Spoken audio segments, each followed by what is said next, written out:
Guys, welcome to the mind master. तो क्या हाल है लाडले, आ गए ना फिर से।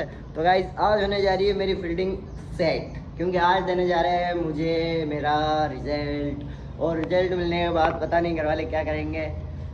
हो सकता है पास तो होंगे होंगे, फेल तो होगा ही नहीं तुम्हारा भाई, इतना तो कॉन्फिडेंस है। मतलब फेल तो मरे ही नहीं हूँ मैं, पर परसेंटेज है, देखा जाएगा क्या होता है। बने रहिए माइंड मास्टर के साथ और प्लीज़ गाइस सपोर्ट करिएगा, सब्सक्राइब तो करिएगा ही करिएगा। प्लीज़ रिक्वेस्ट है आपसे।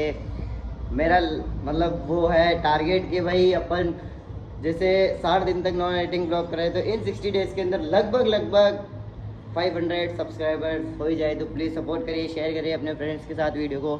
और जल्दी ही मैं आपके लिए लेके जाने आ रहा हूँ लॉन्ग माइंड मास्टर की वीडियो, जिसके अंदर हम आपको शुरू से बताएंगे किस प्रकार तब 2014 यानी कि 2014 के अंदर कोई एआई कोई एडिटिंग वगैरह नहीं थी, तब कैसे होता था सब कुछ। तो प्लीज़ बने रहिए हमारे साथ और भूलिएगा मत सब्सक्राइब प्लीज़।